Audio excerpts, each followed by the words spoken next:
আল্লাহ বলেন এই বনি আদমের প্রত্যেককে যদি একটা করে স্বর্ণের পাহাড়ের মালিক বানিয়ে দেয়া হয়। কিসের পাহাড় দেখছেন জীবনে? আচ্ছা, স্বর্ণের পাহাড়ের যদি মালিক বানিয়ে দেয়া হয়, আহাব্বা আইয়াকুনা লাহু ওয়াদিয়ান, একটা করে স্বর্ণের পাহাড়ের মালিক বানিয়ে দিলেও সে চাইবে কিভাবে আরো একটা স্বর্ণের পাহাড়ের মালিক হওয়া যায়। আচ্ছা, একটু বুঝে শুনে উত্তর করবেন। একটা স্বর্ণের পাহাড়ের মালিক যদি আমি হই, শুধু আমি কেন, আমার 14 পুরুষ এটারে বিক্রি করে খেলেও কি শেষ করতে পারবো? তো আমার আরেকটা লাগবে কেন? আরেকটা দিয়ে আমি কি করব? স্বভাব। বিশ্বনবী বললেন সবশেষে হাদিসের শেষাংশে বললেন, ওয়ালাইয়ামলা আফাহু ইল্লা তুরাব, কবরের মাটি ছাড়া কোনো কিছুই মানুষের এই জিহ্বাটারে থামাতে পারবে না। চিৎকার করে বলেন ঠিক কিনা?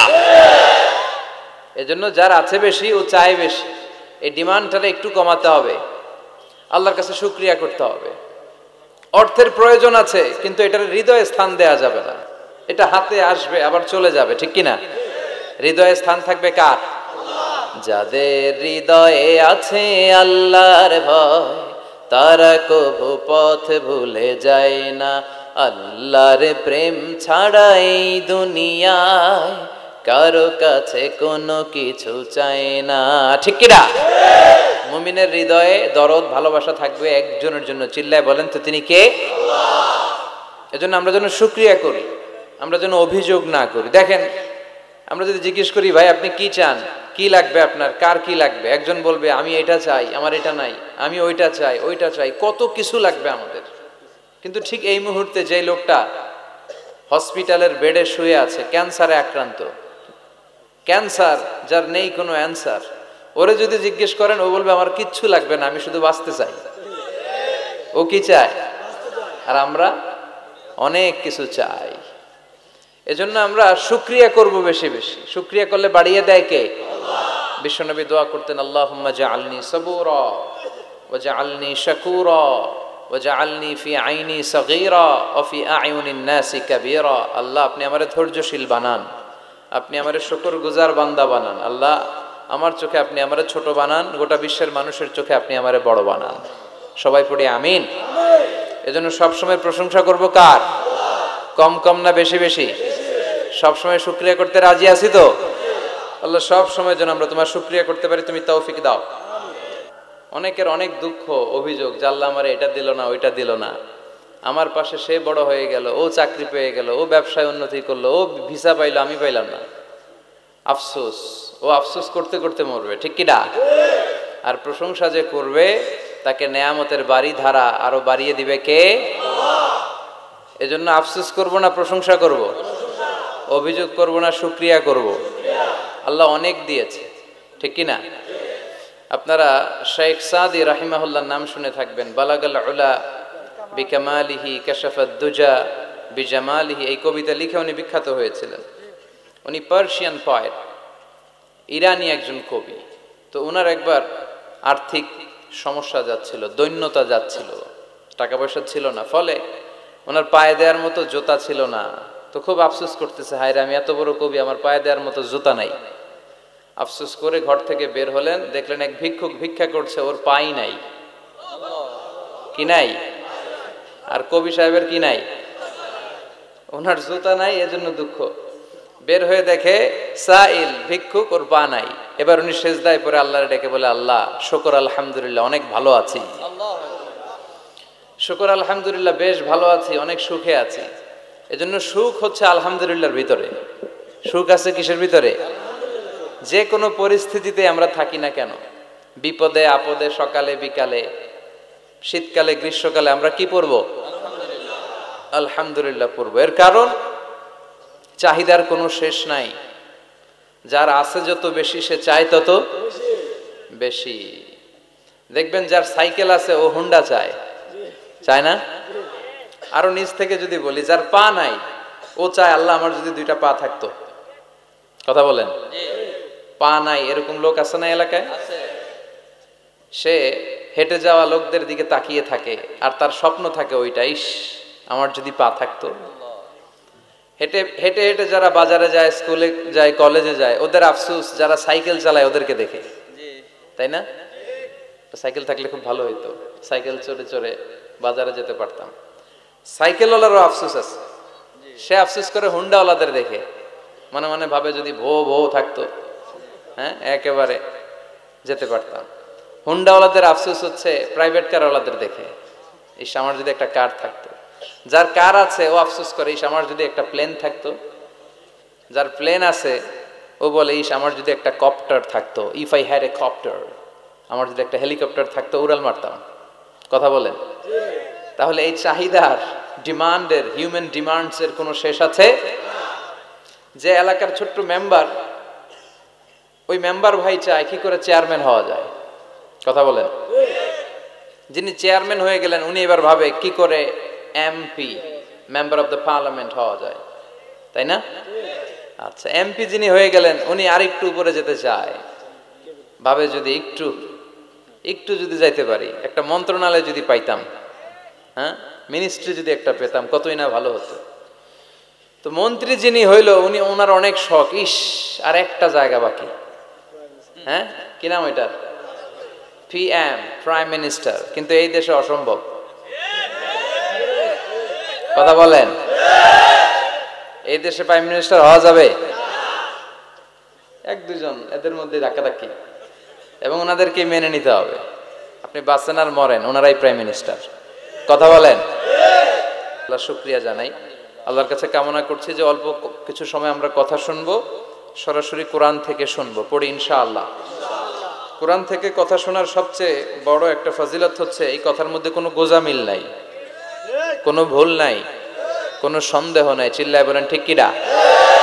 এবং কেউ কি এই কোরআনের ব্যাপারে কোনো সন্দেহ, কোনো ভুল, কোনো ইনকনসিস্টেন্সি প্রমাণ দিতে পেরেছে? পারে নাই, পারবেও না। This is the book whereof there is no doubt, no suspicion in it, and a guidance to those who are muttaqin. আল্লাহ বললেন যালিকাল কিতাব লা রাইবা ফি হুদাল লিল মুত্তাকিন। এটা এমন বই যে বইয়ে কোনো ভুল নাই, কোনো সন্দেহ নাই, এবং মুত্তাকিনদের জন্য হেদায়েতের গাইড বুক করে এই বইটারে পাঠালো কে? আল্লাহ। এজন্য এই বইটা আমরা বুক সেলফের একেবারে উপরের তাকে রাখবো, যাতে ধুলা বালি আর মাকড়সার বাসা এটা ময়লা হয়ে থাকে। হ্যাঁ, কোথায় রাখবেন? একেবারে হাতের কাছে রাখবো, হাতের কাছে রাখবো। পৃথিবীর সবচাইতে নন্দিত এই কিতাবটা আজকে সবচাইতে বেশি নিগৃহীত, উপেক্ষিত। বুক সেলফে রাখে, তাও একেবারে উপরের তাকে, কারণ বছরে এক দুইবার কামে লাগে, কেউ মরলে। কথা বলেন? মারা গেছে, এখন সামনে বসে বসে কোরআন তেলাওয়াত করতে হবে। কোরআন এসেছে জীবিত মানুষদের জন্য। কোরআন নিজেও জীবিত কিতাব, আলোকিত করেও জীবিতদেরকে। চিল্লায় বলেন ঠিক কিনা? কিতাবুন হাই, জীবিত কিতাব, ওয়াকিং এনসাইক্লোপিডিয়া, চলমান বিশ্বকোষ। যাই জিজ্ঞেস করবেন তথ্যের সম্ভার, তথ্য উপাত্ত আর ইনফরমেশন এই কোরআনের ভেতরে আছে না নাই? মানব সমস্যার সব সমাধান আছে। এজন্য এই বইটাকে বলা হয় দ্য প্রবলেম সলভিং মেথোডোলজি। এই কোরআন আপনার সব প্রবলেমকে সলভ করে দেয়। It's not a problem creating methodology. এটা জীবনের কোথাও সমস্যা বাধায় না। কোরআন কোথাও সমস্যা লাগায়? কথা বলেন? জট লাগায় নাকি জট খুলে দেয়? আলহামদুলিল্লাহ পড়েন। এজন্য কোরআনের সাথে যেন আমরা সম্পর্ক বাড়াই। We should increase the attachment with the holy book Quran. যতই সম্পর্ক বাড়াবেন আপনার মর্যাদা বাড়াবে কে? আল্লাহ। সম্মানিত ভাইরা, খেয়াল করে বুঝবেন, সাইয়েদনা জিবরিল আলাইহিস সালাম এই কোরআন নিয়ে পৃথিবীতে এসেছিল, তাই তিনি হয়েছেন শ্রেষ্ঠতম ফেরেশতা। রমাদান আল মুবারকে আল্লাহ তাআলা এই কোরআনকে নাজিল করেছে, তাই রমাদান হয়েছে শ্রেষ্ঠতম মাস। বিশ্বনবীর উপর আল্লাহ তাআলা এই কোরআন নাজিল করেছেন, তাই তিনি হয়েছেন বিশ্বনবী। আমরাও যদি এই কোরআনের সাথে সম্পর্ক লাগাই, আমাদের মর্যাদাও এরকম আকাশচুম্বী করে দিবে কে? আল্লাহ। এজন্য কোরআনের সাথে অ্যাটাচমেন্ট বাড়ানোর দরকার আছে না নাই? প্রতিদিন যেন আমরা কোরআন তেলাওয়াত করি, প্রতিদিন যেন কোরআনের বঙ্গানুবাদ পড়ি।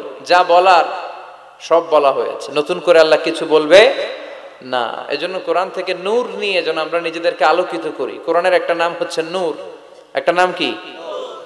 লিতুখরিজান নাস মিনাজ যুলুমাতি ইলান নূর। এই কোরআনকে আমি পাঠিয়েছি অন্ধকারাচ্ছন্ন মানুষগুলোকে আলোর পথে নিয়ে যাবার জন্য। কোরআন মানুষকে আলোকিত করে, কোরআন মানুষকে জাহালাত বা অন্ধকার শিক্ষা দেয় না। এজন্য আসুন কোরআনের সাথে সম্পর্ক বাড়াই এবং নিজেদেরকে আলোকিত করি। আর এই কোরআনের যেখান দিয়েই আমরা কথা শুনি না কেন, বরকত আছে না নাই? লা তুহসা আজাইবুহু ওয়ালা তাবলা গরাইবুহু ফিহি মাসাবিহুল হুদা ওয়া মানারুল হিকমা। কোরআনের আশ্চর্যান্বিতার কোনো শেষ নাই, কোনো শেষ নাই। যতই পড়বেন ততই আশ্চর্য হবেন। সুবহানাল্লাহ পড়বেন না? ওয়ালা তাবলা গরাইবুহু, এটা কখনো পুরাতন হবে না, জীর্ণ শীর্ণ হবে না। সূরা ফাতিহা যারা আমরা পড়েছি লক্ষ লক্ষ বার, যাদের বয়স 50 কিংবা 60, কত লক্ষ বার সূরা ফাতিহা পড়েছি, কোনো হিসাব আছে? তারপরেও কোনোদিন কি মনে হয়েছে যে সূরা ফাতিহাটা পুরান পুরান লাগে? 60 বছর ধরে সূরা ফাতিহা দিয়ে শুরু করছি নামাজ, কালকে থেকে কুল হুয়াল্লাহ দিয়ে শুরু করব, এরকম কেউ বলে কোরআন পুরান লাগে? চির নতুন, এভারগ্রিন, সবুজ, চির সবুজ, চির নতুন, এটা কখনো পুরাতন হয় না। ফিহি মাসাবিহুল হুদা, কোরআনে আছে হেদায়েতের মশাল, ওয়া মানারুল হিকমা, আর কোরআন হচ্ছে বিজ্ঞানের সুউচ্চ মিনার। কোরআনের ভিতরে বিজ্ঞানের তথ্য উপাত্ত আছে না নাই?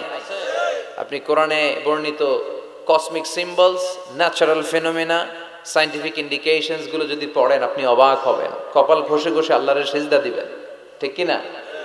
এজন্য আসুন কোরআনের সাথে সম্পর্ক বাড়াই, প্রতিদিন কোরআন পড়ব, ধীরস্থির ভাবে পড়ব। ওয়ারাত্তিলিল কুরআনা তারতিলা।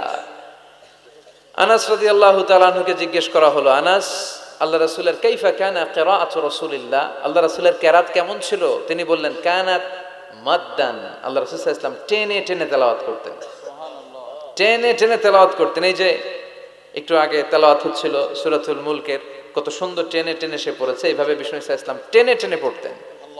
উম্মে সালামা রাদিয়াল্লাহু তাআলা আনহাকে জিজ্ঞেস করা হলো, কাইফা কানাত কিরাআতু রাসূলিল্লাহ ইয়া উম্মুনা, ইয়া উম্মানা, আমাদের মাতা, আমাদের প্রিয় নবীর তেলাওয়াত কেমন ছিল?